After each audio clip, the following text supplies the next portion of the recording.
हम भी अपने ढंग से देश की सेवा कर रहे हैं।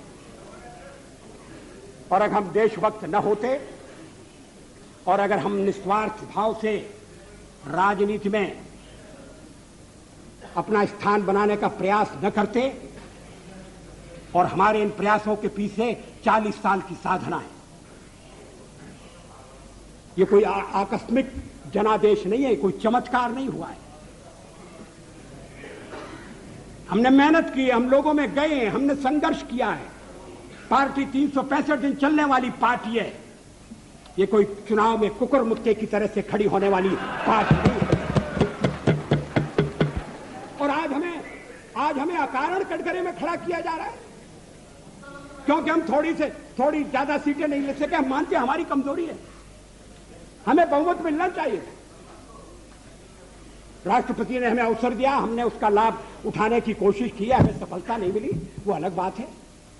लेकिन हम फिर भी सदन में सबसे बड़े विरोधी दल के रूप में बैठेंगे और आपको हमारा सहयोग लेकर सदन चलाना पड़ेगा, इस बात को मत भूलिए। मगर सदन चलाने में और ठीक तरह से चलाने में हम आपको पूरा सहयोग देंगे, ये आपको आश्वासन देना चाहते हैं। मगर सरकार आप कैसी बनाएंगे, वो सरकार किस कार्यक्रम पर बनेगी, वो सरकार कैसी चलेगी, मैं नहीं जानता।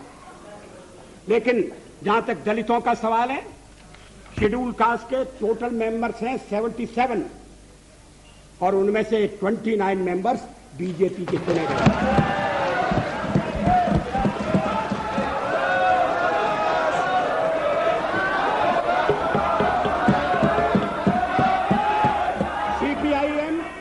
सीपीआईएम के 5 मेंबर हैं, सीपीआई 1 मेंबर है, कांग्रेस 15 मेंबर है, जनता दल 7 मेंबर है और सबसे ज्यादा हमारे मेंबर हैं।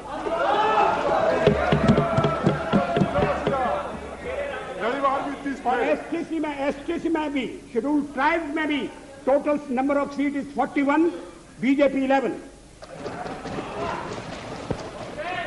हमारा जनाधार नहीं है, हमें लोगों का व्यापक समर्थन प्राप्त नहीं है। अगर आप हमें छोड़कर सत्ता बनाना चाहते हैं और आप समझते हैं कि वो सरकार टिकाऊ होगी, मुझे तो उसके टिकने के लक्षण नहीं दिखाई देते। वो पहले तो उसका जन्म लेना कठिन है, जन्म लेने के बाद जीवित रहना कठिन है। और ये सरकार अंतर विरोधों में घिरी हुई देश का कितना लाभ कर सकेगी, ये एक प्रश्नवाचक चिन्ह है। हर बात के लिए आपको कांग्रेस के पास दौड़ना पड़ेगा।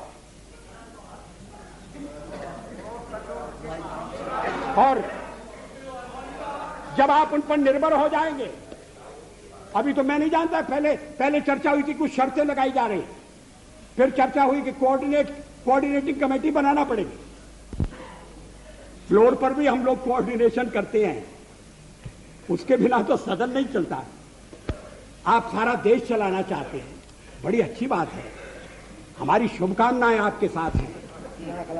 हम अपने देश की सेवा के कार्य में जुटे रहेंगे। हम संख्या बल के सामने सर झुकाते हैं और आपको विश्वास दिलाते हैं कि जो कार्य हमने अपने हाथ में लिया है, वो जब तक राष्ट्रीय उद्देश्य पूरा नहीं कर लेंगे, तब तक विश्राम से नहीं बैठेंगे, तब तक आराम से नहीं बैठेंगे। अध्यक्ष महोदय, मैं अपना त्यागपत्र राष्ट्रपति महोदय को देने जा रहा हूं।